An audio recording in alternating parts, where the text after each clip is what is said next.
ನಮಸ್ಕಾರ ವೀಕ್ಷಕರೇ, ಸಂತೋಷ ಸೂತ್ರಗಳು ವಿಶೇಷ ಕಾರ್ಯಕ್ರಮಕ್ಕೆ ಸ್ವಾಗತ. ಭಾರತೀಯ ಸಂಸ್ಕೃತಿಯ ವಿದ್ವತ್ಪೂರ್ಣ ಅನಾವರಣವೇ ಸಂತೋಷ ಸೂತ್ರಗಳು.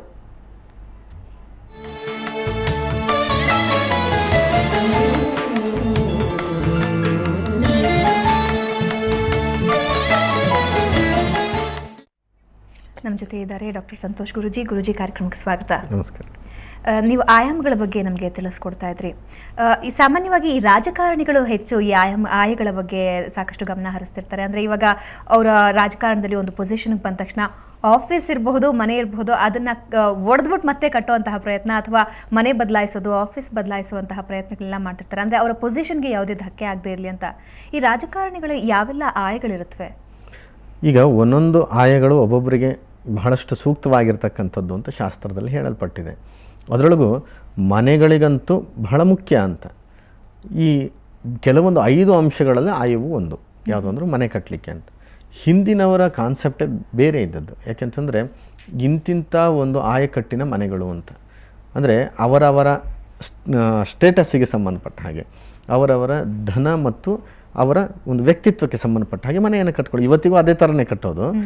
ಆ ಕಟ್ಟುವಿಕೆಯಲ್ಲಿ ಒಂದು ಚಿಕ್ಕ ಫೌಂಡೇಶನಿಗೆ ಯಾವುದ್ಯಾವುದೋ ದೊಡ್ಡ ಉಪ್ಪರಿಗೆಗಳನ್ನು ಮಾಡಿದ್ರೆ ಆ ಮನೆಯ ಭಾರವನ್ನು ಹೊರೋದು ಹೇಗೆ ಆ ನೆಲಗಟ್ಟು ಅಥವಾ ಫೌಂಡೇಶನ್ನು ಒಂದು ಮೇಲ್ಗಡೆಯಿಂದ ಯಾವ ರೂಪದಲ್ಲಿ ಇರುತ್ತೆ ಅಂತ ನಿಮಗೆ ಕಾನ್ಸೆಪ್ಟ್ ಇರಬೇಕು. ನಿಮಗೆ ಅದಕ್ಕೆ ತಕ್ಕನಾಗಿರ್ತಕ್ಕಂಥ ಆಯದ ಬಲ ಕೆಳಗಡೆ ಹಾಗೆ ಇರಬೇಕು. ಇದೊಂದು ವೈಜ್ಞಾನಿಕ ಹಿನ್ನೆಲೆಯಲ್ಲಿ ಬಂದಿರತಕ್ಕಂಥ ಒಂದು ಆಯದ ಕಾನ್ಸೆಪ್ಟ್. ಅದು ಹೇಗಾಯಿತು ಅಂತಂದರೆ ಈ ಜ್ಯೋತಿಷ್ಯ ಅದಕ್ಕೆ ಬಹಳಷ್ಟು ಆಚ್ಛಾದಿಸಲ್ಪಟ್ಟು ಆಯದಿಂದಲೇ ನಮ್ಮ ಬದುಕೇನೋ ಅನ್ನೋ ಮಟ್ಟಕ್ಕೆ ಬಂದ್ಬಿಡ್ತು. ಹಾಗಂಥೇಳಿ ಇದನ್ನು ಧರ್ಮದ ಹೆಸರಿನಲ್ಲಿ, ಭಯದ ಹೆಸರಿನಲ್ಲಿ ಪ್ರಾಚೀನರು ಬಂಧಿಸಿಟ್ರು. ಯಾಕೆಂತಂದರೆ ಇಲ್ಲ ಅಂತಂದರೆ ಅದನ್ನು ಒಪ್ಕೊಳ್ಳುತ್ತಿರಲಿಲ್ಲ. ಒಂದು ಸೈಂಟಿಫಿಕ್ ಆಗಿ ಹೀಗಿದೆ ಅಂತಂದ್ರೆ ಜನರಿಗೆ ಅಷ್ಟು ಹೋಗ್ತಿರಲಿಲ್ಲ ಆಗಿನ ಕಾಲಕ್ಕೆ. ಅದನ್ನೇನು ಮಾಡಿದರು, ಈ ಆಯದಲ್ಲಿ ಹೀಗಿದ್ದರೆ, ಇಷ್ಟು ದೊಡ್ಡ ಮನೆಗೆ ಈ ಥರದ ಆಯ ಇದ್ದರೆ, ಇಷ್ಟು ರೂಮ್ಸ್ಗಳಿರ್ತಕ್ಕಂತಹ ಮನೆಗಳಿಗೆ ಈ ರೀತಿಯಾಗಿ ಇದ್ದರೆ ಅದಕ್ಕೆ ಸರಿಯಾದಂತೂ ಆಯಕಟ್ಟು ಅಂತ ಸಿಗುತ್ತೆ. ನಾನು ಕಳೆದ ಬಾರಿಯೂ ಹೇಳಿದ್ದೆ, ಒಂದು ಮುಖಕ್ಕೆ ಇಷ್ಟೇ ಉದ್ದದ ಮೂಗು, ಅಷ್ಟು ಸರಿಯಾದಂಥ ಕಣ್ಣು, ಆ ಮುಖಕ್ಕೆ ಸರಿಯಾದಂಥ ಬಾಯಿ ಇದ್ದರೆ ಸರಿಯಾದಂಥ ಆಯಕಟ್ಟು ಅಂತ ಅಲ್ವಾ. ಮುಖದಕ್ಕಿಂತಲೂ ದೊಡ್ಡ ಮೂಗಿದ್ದರೆ ಅದು ಒಂಥರ ಗರುಡನ್ ನೋಡ್ದಂಗೆ ಆಗುತ್ತೆ. ಅಥವಾ ದೊಡ್ಡ ಬಾಯಿ ಇದ್ದು ಬಿಟ್ಟರೆ, ಆಚೆ ಕಿವಿಯಿಂದ ಈಚೆ ಕಿವಿ ತನಕನೂ ಬಾಯಿ ಆಗಿಬಿಟ್ರೆ ಆ ಮುಖವೇ ಒಂದು ರೀತಿ ಆಗಿಬಿಡುತ್ತೆ. ಒಂದು ಮುಖ ಲಕ್ಷಣ ಕಾಣಬೇಕಾದ್ರೆ ಈ ಕಣ್ಣು ಹೀಗೆ, ಮೂಗು ಹೀಗೆ, ಬಾಯಿ ಹೀಗೆ ಅಂತಿದ್ರೆ ಅದಕ್ಕೆ ಸರಿಯಾದಂಥ ಒಂದು ಲೆಕ್ಕಾಚಾರ. ಈ ಲೆಕ್ಕಾಚಾರವನ್ನೇ ಶಿಲ್ಪಕಲೆಗೆ ತಗೊಂಡು ಒಂದು ಕೆತ್ತನೆಗೆ ತಗೊಳ್ತಾರೆ ಅಥವಾ ಒಂದು ಚಿತ್ರಕಲೆಗೆ ತಗೊಳ್ತಾರೆ.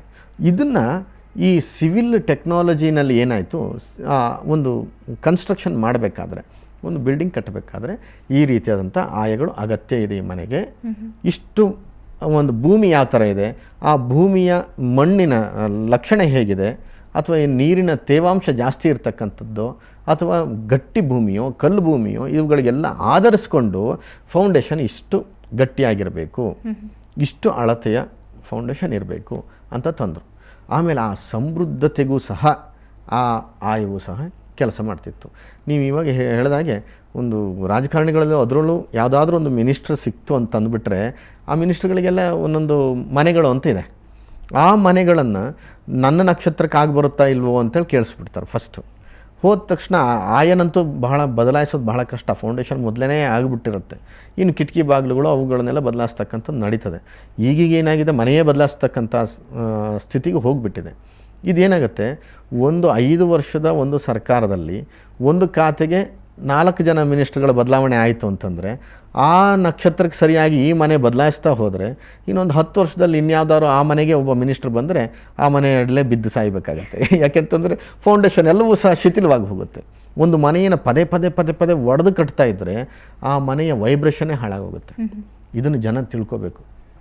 ಒಂದು ಸಾರಿ ಕಟ್ಟಿದಾಗ ಆ ಕಟ್ಟಬೇಕಾದ್ರೆ ಒಂದು ನಿಮ್ಗೆ ಅಷ್ಟೂ ನಂಬಿಕೆ ಇದೆ ಅಂತಂದರೆ ಯಾವುದ್ರ ಮೇಲೆ, ವಾಸ್ತುವಿನ ಮೇಲೆ ಸರಿಯಾದಂಥ ಲೆಕ್ಕಾಚಾರದಲ್ಲಿಟ್ಟು ಮನೆಯನ್ನು ಕಟ್ಟಿ. ಒಂದು ವೇಳೆ ಮನೆಯನ್ನು ಕಟ್ಟಿದ ಮೇಲೆ ನಿಮ್ಗೆ ಅದರೊಳಗೆ ವಾಸ್ತುನಲ್ಲೇ ಹೀಗಾಗಿದೆ ಅನ್ನೋದನ್ನು ಸರಿಯಾಗಿ ಖಾತ್ರಿಪಡಿಸ್ಕೊಳ್ಳಿ. ಆನಂತರ ಅದನ್ನು ಒಡಿಬೇಕು. ಬಾಗಿಲನ್ನು ಒಡೆಯೋದು, ಮತ್ತೊಂದು ಗೋಡೆಯನ್ನು ಒಡಿತಾನೇ ಇದ್ದರೆ ಆ ಮನೆಯ ವೈಬ್ರೇಷನ್ ಕೆಟ್ಟು ಹೋಗುತ್ತೆ. ಯಾಕೆಂತಂದರೆ ಒಂದಕ್ಕೊಂದು ಲಿಂಕ್ ಇರ್ತಕ್ಕಂಥದ್ದು, ಗೋಡೆಯೂ ಸಹ ಒಂದು ಇಟಿಕೆಗೂ ಬಂಧಿಸಿರ್ತಕ್ಕಂಥದ್ದು. ಈ ದೇಹ ಸರಿಯಾಗಿತ್ತು ಅಂದರೆ ಪರವಾಗಿಲ್ಲ. ಮೇಲಿನ ಮೇಲೆ ಆಪ್ರೇಷನ್ ಮಾಡ್ತಾಯಿದ್ರೆ ಏನಾಗುತ್ತೆ, ಜಾಸ್ತಿ ಓಡಲಿಕ್ಕೂ ಆಗಲ್ಲ, ಜಾಸ್ತಿ ನಡಿಲಿಕ್ಕೂ ಆಗಲ್ಲ. ಹಾಗೆಯೇ ಒಂದು ಶರೀರದ ರೀತಿಯಲ್ಲೇ ಒಂದು ಮನೆಯನ್ನು ತಗೊಂಡ್ರೂ ಸಹ ಒಡಿಸ್ತಕ್ಕಂಥದ್ದು ತಪ್ಪೆ, ಒಡಿತಕ್ಕಂಥದ್ದು ತಪ್ಪೆ. ಅದಕ್ಕೆ ಸರಿಯಾದಂತಹ ಒಂದು ವ್ಯವಸ್ಥೆಯನ್ನು ಮಾಡಬೇಕು. ನೀವು ಹೇಳಿದಾಗೆ ಈ 8 ಆಯಗಳನ್ನು ಈ ತಗೊಂಡು ಅದರೊಳಗೆ ಒಬ್ಬ ರಾಜಕಾರಣಿಗೆ ಹೇಗೆ ಅಂತ ನಾವು ನೋಡಬೇಕು ಅಂತಂದರೆ, ಧ್ವಜಾಯದಲ್ಲಿ ಶಾಸ್ತ್ರದಲ್ಲಿ ಏನು ಹೇಳಿದೆ ಅಂತಂದರೆ, ಧ್ವಜಾಯದಲ್ಲಿ ಒಬ್ಬ ರಾಜಕಾರಣಿ ಇದ್ದ ಅಂತಂದರೆ, ಆ ಮನೆಯಲ್ಲಿ ಇದ್ದ ಅಂತಂದರೆ ಅವನಿಗೆ ಕೀರ್ತಿ ಜಾಸ್ತಿ ಆಗುತ್ತೆ, ಜೊತೆಯಲ್ಲಿ ಧನವೂ ಜಾಸ್ತಿ ಆಗುತ್ತೆ. ಪ್ರತಿಯೊಬ್ಬ ರಾಜಕಾರಣಿಗಳು ಇವೆರಡೇ ಬೇಕು ಅನ್ನೋದು, ಕೀರ್ತಿಯೂ ಬೇಕು ಧನವೂ ಬೇಕು ಅಂತ. ಕೀರ್ತಿ ಇಲ್ಲದೇ ಇದ್ರೂ ಪರವಾಗಿಲ್ಲ, ಕಡೆ ಪಕ್ಷ ಧನವಾದರೂ ಬೇಕು ಅಂಥೇಳಿ, ಇದು ಧ್ವಜಾಯ ಇರಬೇಕು ಅಂತೇಳಿ ಶಾಸ್ತ್ರ ಹೇಳ್ತು. ಒಂದು ವೇಳೆ ಆ ಆಯಕಟ್ಟಿನಲ್ಲಿ ಧೂಮ್ರಾಯವಾಗಿದ್ದರೆ ಬದುಕು ಅನ್ನುವಂಥದ್ದು ವ್ಯಾಧಿಮಯವಾಗತ್ತಂತೆ. ಅಲ್ಲಿ ಬದುಕಿದರೆ ಯಾವತ್ತಿಗೂ ಒಂದಲ್ಲ ಒಂದು ರೀತಿಯಂಥ ಕಾಯಿಲೆಗಳು, ಜೊತೆಯಲ್ಲಿ ಮನೆಯ ಒಡತಿಗೂ ಸಹ ಏನೇನೋ ಕಾಯಿಲೆಗಳು ಬರ್ತಕ್ಕಂಥದ್ದು ಇದೆ. ಸಿಂಹಾಯವಾಗಿದ್ದರೆ ಏನಾಗುತ್ತೆ, ಶತ್ರು ನಾಶವಾಗುತ್ತೆ ಅಂತ. ರಾಜಕಾರಣಿಗಳನ್ನು ಹೋಲಿಸ್ಕೊಂಡ್ರೆ ಶತ್ರು ನಾಶವಾಗಲೇಬೇಕು. ಯಾಕೆಂತಂದರೆ ಶತ್ರುಗಳು ಜಾಸ್ತಿ ಇದ್ದರೆ ಆ ಮನೆಯಲ್ಲಿ ನೆಮ್ಮದಿಯೇ ಇಲ್ಲ. ಕೆಲವೊಂದು ಸಂದರ್ಭದಲ್ಲಿ ನೋಡಿ, ಒಂದು ಸರ್ಕಾರ ನಡೆಸಬೇಕಾದ್ರೆ ಶತ್ರುಗಳು 5 ವರ್ಷವೂ ಮುಗಿಯೋದೇ ಇಲ್ಲ. ಒಂದು ಶತ್ರುಗಳನ್ನ ಮುಗಿಸಿದ್ವಿ ಅಂತಂದರೆ ಇನ್ನೊಂದು ಶತ್ರುಗಳು ತಯಾರಿರ್ತಕ್ಕಂಥದ್ದು, ಒಂದು ಸಮಸ್ಯೆ ಮುಗಿಸಿದ್ವಿ ಅಂದರೆ ಇನ್ನೊಂದು ಸಮಸ್ಯೆಗಳು ತಯಾರಿರ್ತಕ್ಕಂಥದ್ದು. ಈ ಮಧ್ಯದಲ್ಲಿ ಅವನಿಗೆ ಯೋಗ ಬಲವೂ ಜಾಸ್ತಿ ಇದ್ದರೆ ಅಧಿಕಾರದಿಂದಲೂ ಇಳಿಯೋದಿಲ್ಲ, ಈ ಯೋಗದಿಂದ ಶತ್ರುಗಳು ಕಡಿಮೆ ಆಗೋದಿಲ್ಲ. ಅಧಿಕಾರದಲ್ಲಿದ್ದು ಶತ್ರುಗಳಿಂದನೇ ಒಂದು ರೀತಿಯಾಗಿ ಸಾಯ್ತಕ್ಕಂಥ, ಈ ಕಡೆ ಸಾಯೋದಲ್ಲ ಆ ಕಡೆ ಬದುಕೋದಲ್ಲ, ಆ ಮಟ್ಟಕ್ಕೆ ನಡ್ಕೊಂಡು ಹೋಗ್ತಕ್ಕಂಥದ್ದಾಗತ್ತೆ ಅನ್ನೋದನ್ನು ಶಾಸ್ತ್ರ ಹೇಳುತ್ತೆ.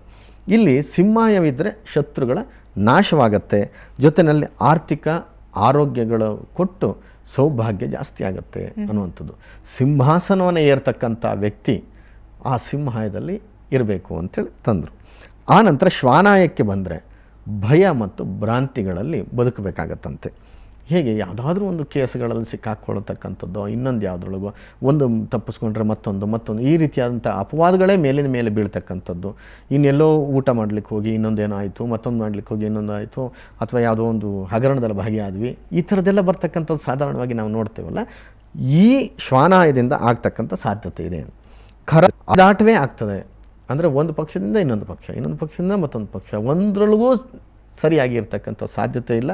ಅಥವಾ ಒಂದೇ ಪಕ್ಷದಲ್ಲಿ ಏನಾದ್ರು ಅಧಿಕಾರ ಸಿಕ್ಕಿದೆ ಅಂತಂದರೆ ಈ ಖಾತೆಯಿಂದ ಇನ್ನೊಂದು ಖಾತೆ, ಮತ್ತೊಂದು ಖಾತೆಯಿಂದ ಇನ್ನೊಂದು ಖಾತೆ, ಖಾತೆಯೂ ಇಲ್ಲ.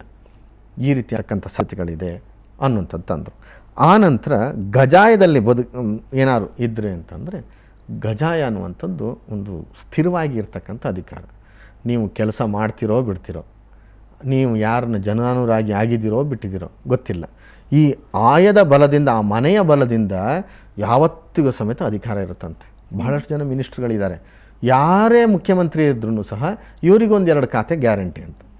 ಅಂದರೆ ಆ ಮನೆ ಬಿಡಲಿಕ್ಕೆ ತಯಾರೇ ಇರೋದಿಲ್ಲ, ಮತ್ತು ಅವರು ಏನೂ ಕೆಲಸವೂ ಮಾಡಿರೋದಿಲ್ಲ.